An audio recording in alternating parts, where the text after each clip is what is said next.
Bismillahirrahmanirrahim. Assalamualaikum warahmatullahi wabarakatuh. Hai semuanya, perkenalkan nama saya Dini Karwati dengan NIM 20210125. Saya merupakan mahasiswi dari IKIP Siliwangi Prodi Pendidikan Bahasa dan Sastra Indonesia.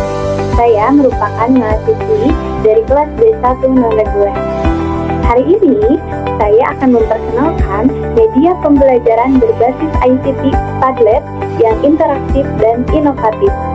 Kepada yang terhormat Ibu Diana Sanfauzia MPD selaku dosen mata kuliah workshop media pembelajaran bahasa Indonesia. Baik rekan-rekan semuanya, sebelum kita membahas media Padlet yang sudah dirancang, maka kita harus mengetahui terlebih dahulu apa itu media Padlet.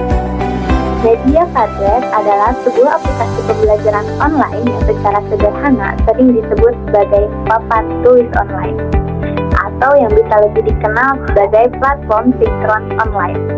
Padlet dapat digunakan di ponsel, tablet, laptop, ataupun komputer. Melalui aplikasi Padlet, kita bisa memberikan wadah kolaborasi media pembelajaran antara peserta didik dan juga pendidik. Nah, selain itu, peserta didik dan juga pendidik bisa mengirimkan dan berbagi ide maupun pemikiran baik berupa video, gambar, rekaman suara, tulisan, dan lain sebagainya. Baik teman-teman, setelah kita mengetahui apa itu media Padlet, maka kita kembali ke topik utama, yaitu mengenai skenario pembelajaran menggunakan media Padlet. Nah, sebelumnya saya akan memperlihatkan terlebih dahulu skenario pembelajaran menulis teks anekdot menggunakan model problem-based learning berbantuan media Padlet kelas 10 di SMA Negeri 2 Cianjur. Nah, ini merupakan skenario rancangan saya dengan menggunakan media ICT yaitu Padlet. Baik teman-teman semuanya, sebelum kita melihat bagaimana rancangan media Padlet yang sudah saya buat, tentunya dalam merancang sebuah media pembelajaran itu tidak bisa dibuat secara asal-asalan. Nah, oleh karena itu saya akan memperlihatkan terlebih dahulu bagaimana skenario pembelajaran yang sudah saya buat. Nah, berikut merupakan modul ajar teks anekdot yang sudah saya rancang dan saya sesuaikan dengan model problem-based learning. Langkah yang pertama dari skenario saya yaitu adanya identitas dari modul ajar itu sendiri. Nah, yang kedua ada profil belajar Pancasila. Nah, seperti yang sudah kita ketahui bahwa di kurikulum Merdeka itu ada profil belajar Pancasila. Nah, sudah saya cantumkan dalam skenario saya apa itu profil belajar Pancasila yang harus dimiliki siswa selama proses pembelajaran berlangsung. Dan yang selanjutnya ada komponen inti. Nah, komponen inti ini ada beberapa elemen, ada beberapa poin.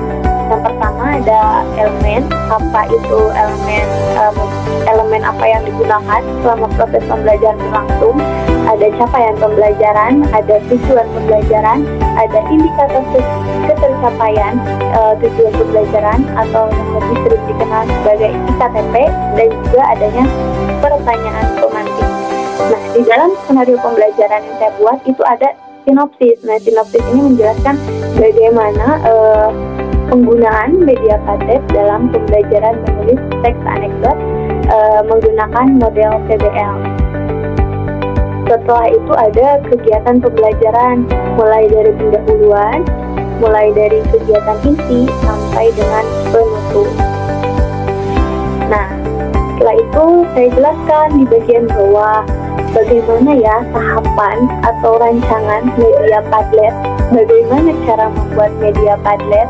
Nah, itu sudah saya tulis di dalam skenario ini. Nah, selanjutnya saya akan memperlihatkan rancangan media Padlet yang sudah saya buat. Baik teman-teman semuanya, nah kita sudah berada di room Padlet yang sudah saya rancang. Nah, di sini ada dua room yang sudah saya rancang. Yang pertama itu adalah room membaca dan memirsa, dan room yang kedua adalah elemen menulis.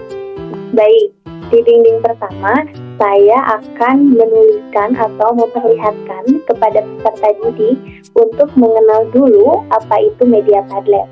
Nah, di bagian pertama ini ada bagian prakata dari saya sendiri, yaitu sebagai penyusun media pembelajaran yang berisi, bisa diklik ya. Nah, nanti setelah diklik maka akan muncul prakatanya. Selamat datang para peserta didik. Proses pembelajaran memasuki era baru dengan dukungan teknologi yang semakin maju. Media Padlet menjadi salah satu alat yang inovatif dan memudahkan kita dalam menjalani proses pembelajaran yang lebih dinamis, interaktif, dan kreatif. Dalam prakata ini, penulis ingin memperkenalkan dan mengapresiasi penggunaan media Padlet sebagai sarana pembelajaran. Padlet tidak hanya menjadi pilihan karena kemudahannya, tetapi juga karena kemampuannya untuk mengaktifkan keterlibatan peserta didik dalam proses pembelajaran. Nah, setelah adanya prakata ini, maka kita bisa geser ke bawah. Itu ada identitas media Padlet. Nah, media Padlet merupakan platform kolaboratif yang memungkinkan pengguna untuk membuat dan berbagi papan digital secara mudah. Dengan antarmuka yang ramah pengguna, Padlet menjadi alat yang efektif untuk memfasilitasi interaksi, berbagai ide, dan kolaborasi dalam berbagai konteks pembelajaran atau kerja tim. Nah, setelah membaca identitas media Padlet, bisa digeser lagi ke bawah, itu ada panduan penggunaan media Padlet. Nah, panduan penggunaan media Padlet ini bisa diklik, lalu bisa diperbesar.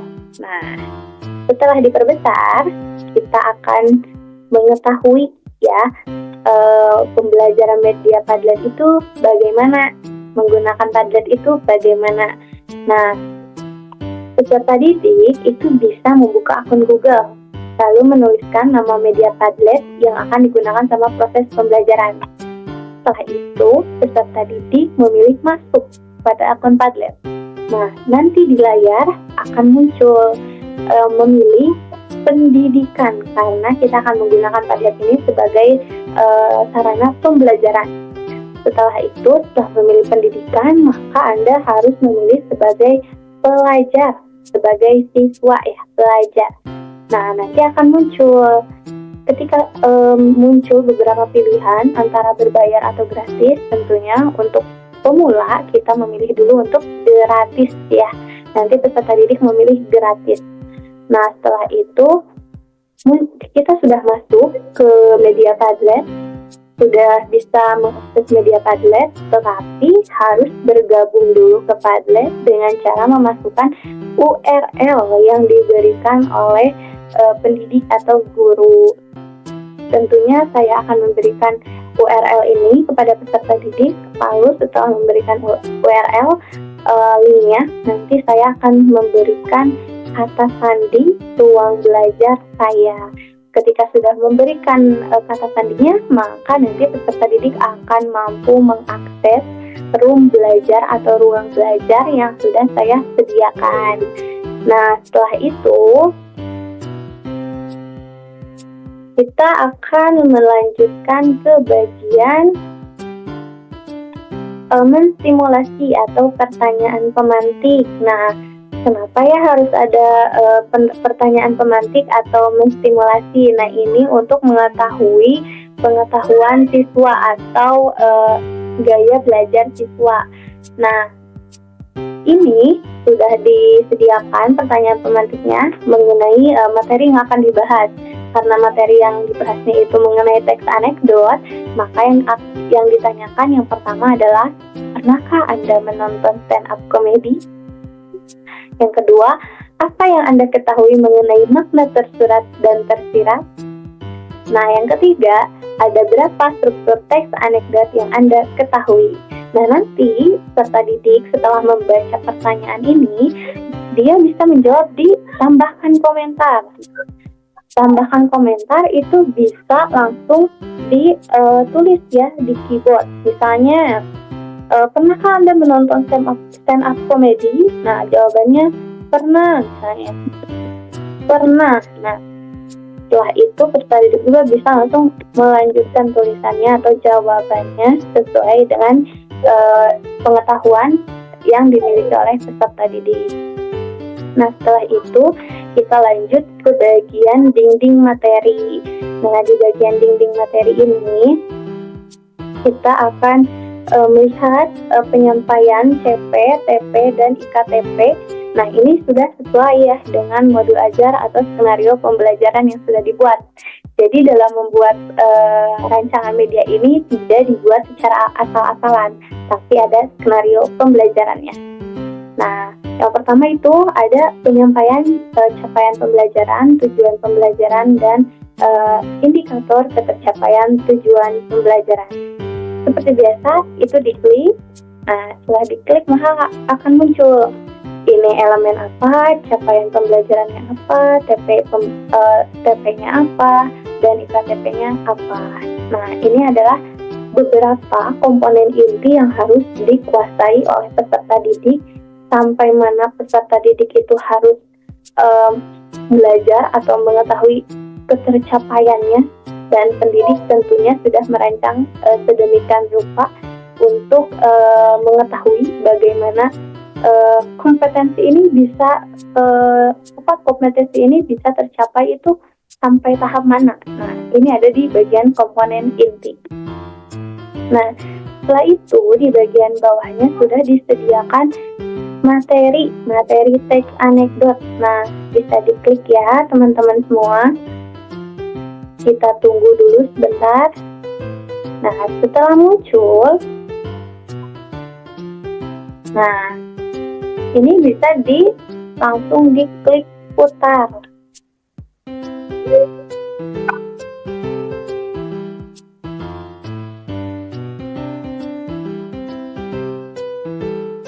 Setelah ditekan tombol next itu maka akan langsung berhenti musiknya dan akan beralih ke selanjutnya. Nah, itu dinamakan hyperlink. Nah, jadi hyperlink ini bisa menyambungkan selandia sebelumnya dengan selandia selanjutnya. Nah, kita klik tombol nomor 1, itu adalah definisi teks anekdot. Nah, di sini dijelaskan apa itu teks anekdot, dan kita klik panah untuk kembali. Lalu kita klik nomor 2, makna tersurat, dijelaskan juga apa itu makna tersurat. Lalu kita kembali lagi. Nomor 3, makna tersirat, dijelaskan makna tersirat adalah makna yang tersembunyi di balik kelucuan sebuah teks anekdot. Nah, kita kembali lagi. Selanjutnya, struktur teks anekdot. Nah, di struktur ini terbagi menjadi 3. Yang pertama ada orientasi, komplikasi, atau evaluasi. Komplikasi dan evaluasi atau koda.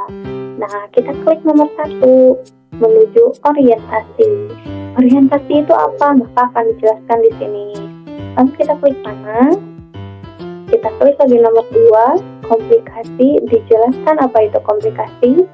Ketik lagi panah, kita kembali ke evaluasi atau koda. Di sini dijelaskan apa itu koda atau evaluasi.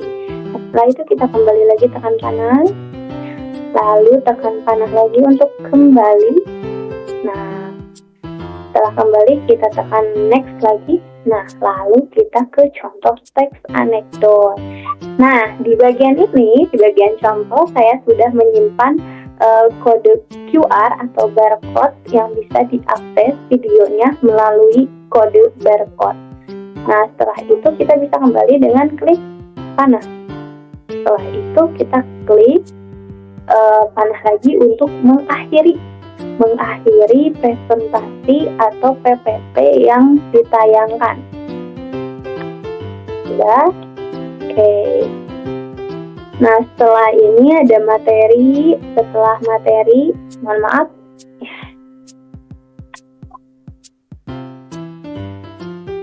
Nah, setelah adanya materi, kita lanjut ke asesmen diagnostik atau asesmen awal. Nah, asesmen diagnostik ini atau asesmen awal ini merupakan bentuk pra penilaian dari guru kepada peserta didik. Nah, di mana asesmen diagnostik ini bertujuan untuk mengetahui pengetahuan siswa. Nah, kita lihat asesmen diagnostiknya bisa diklik. Nah, di sini saya sudah menyediakan komik anekdot mengenai gempa. Nah, bisa dibaca oleh peserta didik, bisa dipahami. Nah, setelah itu maka di bawahnya ada keterangan. Setelah mengamati gambar komik tersebut, responlah pertanyaan yang diberikan oleh gurumu. Nah, nanti dalam ruang kelas saya akan mengajukan beberapa pertanyaan kepada peserta didik. Selain itu, peserta didik kan tidak memungkinkan untuk merespon semuanya. Bu, saya membuat penilaian seperti ini. Nah, karena itu terlalu banyak, nanti mereka bisa berkomentar melalui tambahkan komentar dengan cara menulis nama mereka, lalu berkomentar apa yang mereka dapat, apa yang mereka amati dari komik teks anekdot yang sudah saya simpan di Media Padlet. Selanjutnya, di fase 1 itu ada orientasi siswa pada masalah. Nah, orientasi siswa pada masalah ini saya menyediakan video teks anekdot yang berjudul Dosen yang juga menjadi pejabat. Nah, di sini kita bisa klik. Nah, selain kita bisa klik juga, kita bisa memperbesar layar. Kita memperbesar layar.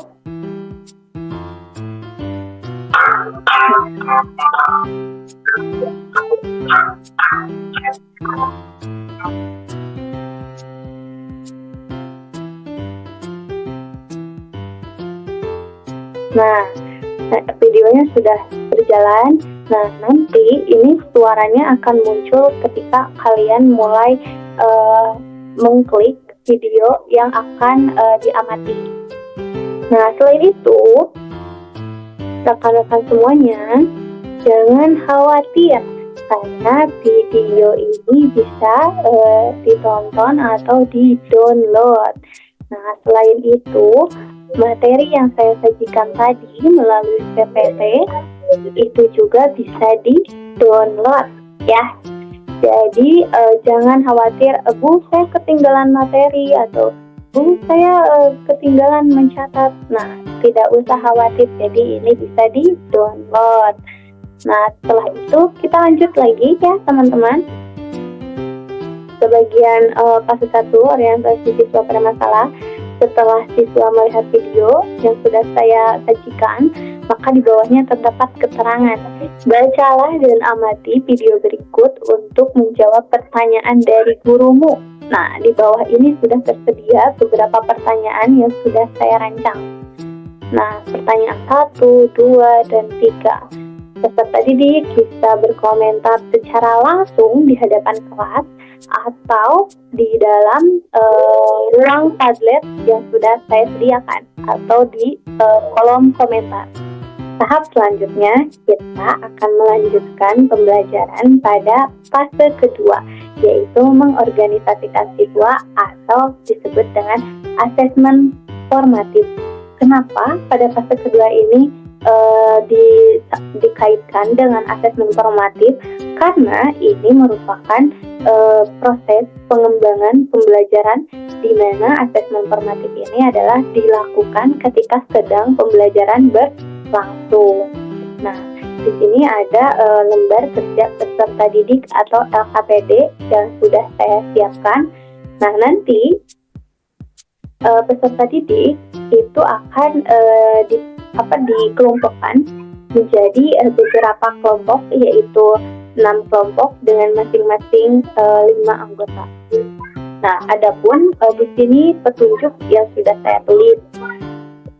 Sebelum itu teman-teman semuanya, di sini kan sudah disampaikan bahwa ada identitas, ada tujuan pembelajaran, ada IKTP.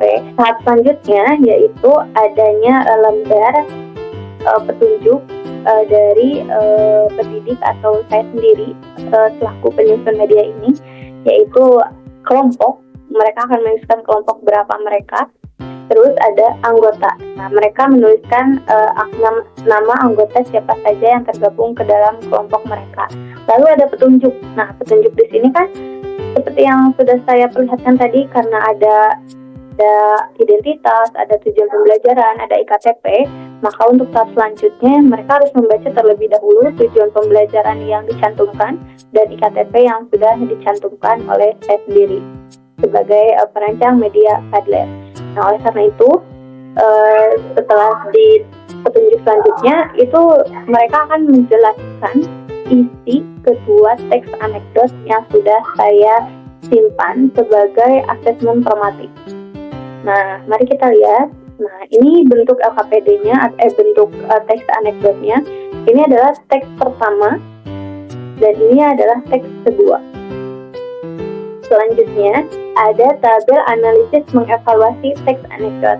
Nah, dari kedua teks yang sudah disajikan, maka peserta didik harus menganalisis atau mengevaluasi teks anekdot yang sudah diamati dan dibaca secara berkelompok. Aspek apa saja yang harus mereka cari tahu?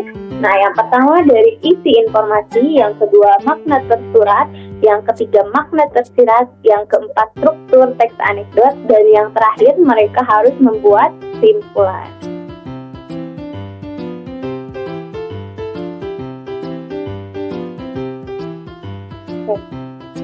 Baik, selanjutnya kita X dulu keluar.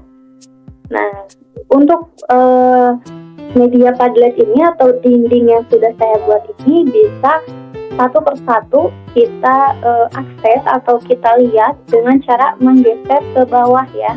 Nah, selain cara yang tadi di klik next. Nah, kita bisa langsung ke bawah. Nah, karena ini terlalu kekecilan tulisannya. Nah, bisa diklik, diperbesar dan seperti ini. Oke, teman-teman. Oke, baik, untuk tahap terakhir. Nah, karena model PBL itu ada 6 fase ya. Nah, saya menggunakan media Padlet ini hanya sampai tahap fase kedua, di mana tahap mengorganisasikan kelompok, lalu fase 3, fase 4, sampai fase 6 itu dilaksanakan secara langsung di kelas, berdiskusi dengan siswa-siswa, terus melakukan aktivitas tanya jawab. Itu dilakukan sampai fase ke-6. Nah, lalu nanti di akhir, di bagian penutup, saya kembali lagi ke media Padlet. Nah, di media Padlet itu ada bagian evaluasi atau lebih sering disebut sebagai asesmen sumatif. Nah, kenapa disebut sebagai asesmen sumatif? Karena ini adalah bagaimana cara pendidik agar mengetahui bagaimana siswa itu sudah paham atau belum materi yang sudah kita sampaikan, atau sampai mana pengetahuan siswa mengenai materi yang sudah kita sampaikan. Nah, di sini sudah di dinding yang bagian evaluasi. Nah, ini sudah ada untuk mengetahui penguasaan tujuan pembelajaran yang telah ditetapkan. Peserta didik mengikuti asesmen sumatif dengan cara merespon pertanyaan atau pernyataan dari kutipan teks anekdot yang disajikan. Oke, kita scroll ke bawah ya.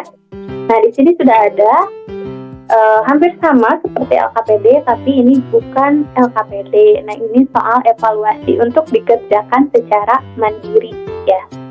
Nah, ada nama, ada kelas, lalu teks anekdot yang sudah disajikan. Bu, ini tulisannya terlalu kecil. Tidak, bisa diperbesar ya. Nanti setelah diperbesar, lalu bisa dibaca.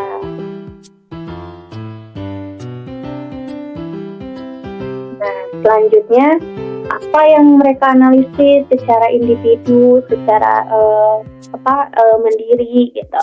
Nah, sama sebetulnya yang sudah diajarkan selama berkelompok tadi. Apa yang mereka evaluasi itu hampir sama dengan soal yang mandiri gitu. Kenapa? Karena paham atau tidaknya materi teks anekdot ini itu berasal dari hasil evaluasi atau asesmen sumatif. Jadi Jadi mereka paham atau tidaknya itu akan pendidik akan mengetahui dari asesmen sumatif. Nah, ini merupakan ruang belajar untuk ruang belajar 1 mengenai membaca dan membaca teks anekdot. Baik, teman-teman semuanya, karena kita sudah membahas mengenai rancangan atau skenario pembelajaran menggunakan media Padlet pada ruang belajar 1. Nah, sekarang saya akan memperkenalkan atau memperlihatkan ruang belajar 2 dengan elemen menulis. Nah, kalau tadi untuk elemen yang pertama itu ruang belajar 1 adalah elemen membaca dan memirsa. Sebetulnya untuk ruang belajar ini tidak berbeda dengan ruang belajar sebelumnya, karena ada mengenal media Padlet, menstimulasi, materi, asesmen diagnostik,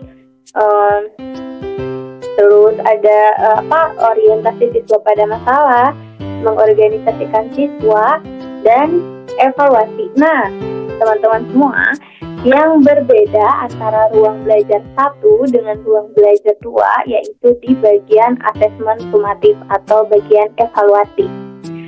Di bagian evaluasi ini, di ruang belajar 2, saya menghubungkan soal pilihan ganda atau soal pengetahuan itu menggunakan media Quizizz. Kita klik.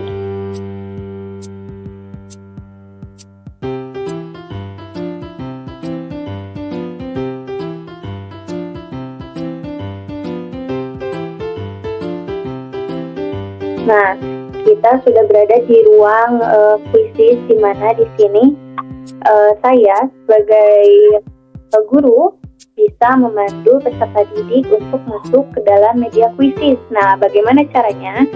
Langkah pertama itu kita harus mengklik terlebih dahulu, mainkan langsung dengan siswa. Lalu dipimpin guru. Nah, setelah itu pilih lanjutkan.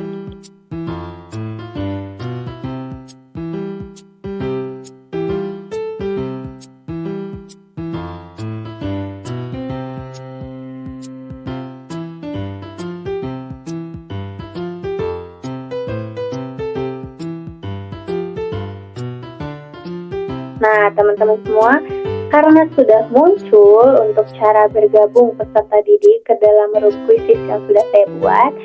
Nah, kode ini, kode permainan 130949 itu bisa kita tulis di papan tulis.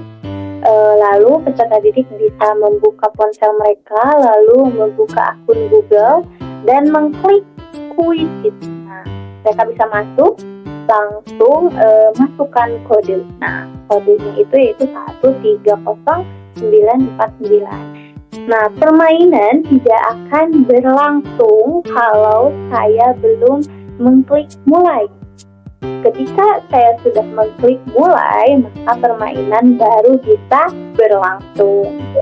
Nah, nanti akan terlihat peserta didik yang mengikuti mengikuti evaluasi. Itu ada berapa orang? Nah, akan terlihat di sini, ya.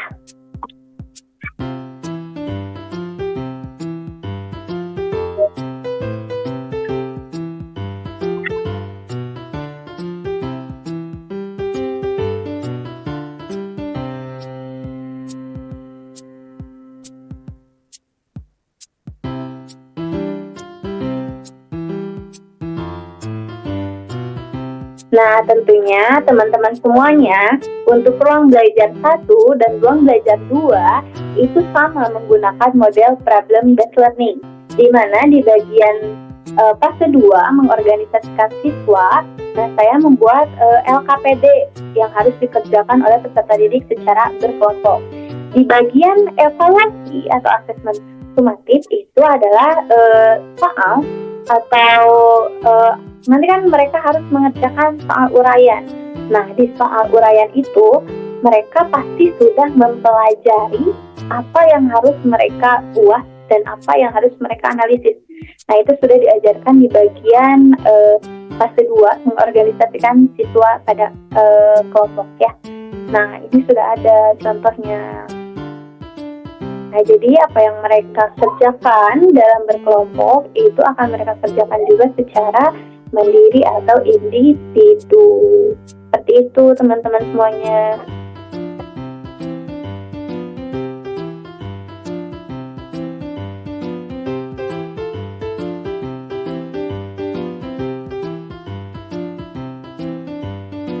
Nah, ada beberapa perbedaan antara ruang belajar 1 dan ruang belajar 2. Itu dimulai dari ruang pembelajaran awal ya. Terlihat bahwa background-nya saja sudah berbeda. Tentunya saja materi yang dibahas pun juga berbeda. Hanya sintaksnya atau modelnya yang sama. Nah, bagaimana cara mengubah ruang belajar ini agar terlihat lebih menarik? Nah, mudah teman-teman. Kita bisa mengklik ini yang bagian buka pengaturan pembagian. Nah, di sini kita bisa mengatur siapa saja yang bisa masuk ke ruang belajar kita. Terus bisa bersifat privasi atau bisa masuk tetapi lewat kata sandi. Nah, bisa juga bersifat publik ya, dilihat oleh semua orang yang mengunjungi Padlet. Nah, selain itu bisa disalin ya, salin linknya. Terus selain itu juga bisa disimpan gambarnya, terus bisa diekspor ke PDF, lalu bisa dicetak. Selain itu bisa disimpan juga sebagai Excel. Nah, saya pengen coba Padlet, soalnya kayaknya seru nih gitu. Nah, sebetulnya media Padlet itu memang seru karena interaktif dan juga inovatif. Nah, kita ubah contohnya. Kita klik bagian judul ini. Nah, lalu akan muncul setelan seperti ini. Nah, di setelan ini kita bisa melihat judulnya. Nah, judulnya itu bisa diubah. Ikonnya juga sama bisa diubah karena banyak icon yang sudah disediakan. Itu ada emoji, ada beberapa kayak emoticon, itu banyak ya, bisa diganti sesuai keinginan. Nah, selain itu wallpaper juga bisa disesuaikan dengan keinginan kita. Bisa dengan warna, bisa dengan gradiasi, bisa dengan menggunakan pola-pola atau tekstur, bisa juga dengan pemandangan banyak ya. Nah, masih banyak lagi, ada seperti lukisan yang seperti itu, kanvas. Nah, seperti tempat-tempat atau kondisi malam hari, bunga, masih banyak. Nah, selain itu kita bisa memilih skema. Skemanya bisa dark atau gelap. Nah, terus skemanya juga bisa light atau terang. Jenis huruf sama bisa dipilih, formatnya pun sama bisa dipilih ya. Banyak formatnya, ada dinding, kanvas, kronologi, kisi, dan di bawahnya itu masih ada lagi. Nah, selain itu komentarnya bisa dimatikan juga. Tetapi ketika ada pembelajaran yang membutuhkan respon peserta didik, maka harus dinyalakan komentarnya. Seperti itu teman-teman.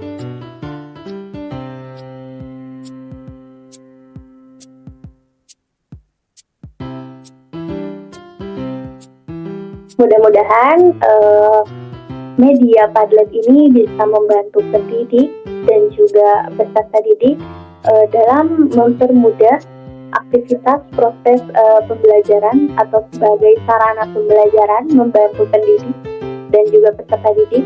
Nah, selain itu media Padlet ini sangat kolaboratif ya, karena di sini peserta didik dan juga guru bisa berinteraksi. Nah, selain itu media ini juga bisa digunakan dengan sangat mudah, bisa diakses di mana saja ketika peserta didik tertinggal materi pembelajaran yang sudah dibelajarkan. Seperti yang sudah saya bilang, karena media ini sangat mudah digunakan dan materinya pun bisa di-download.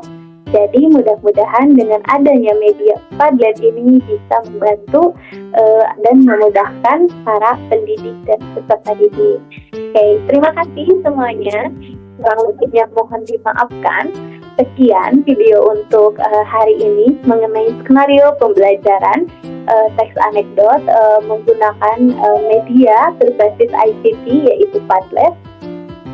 Kurang lebihnya mohon dimaafkan. Wabillahi taufiq wal hidayah. Wassalamualaikum warahmatullahi wabarakatuh. Sampai jumpa semuanya.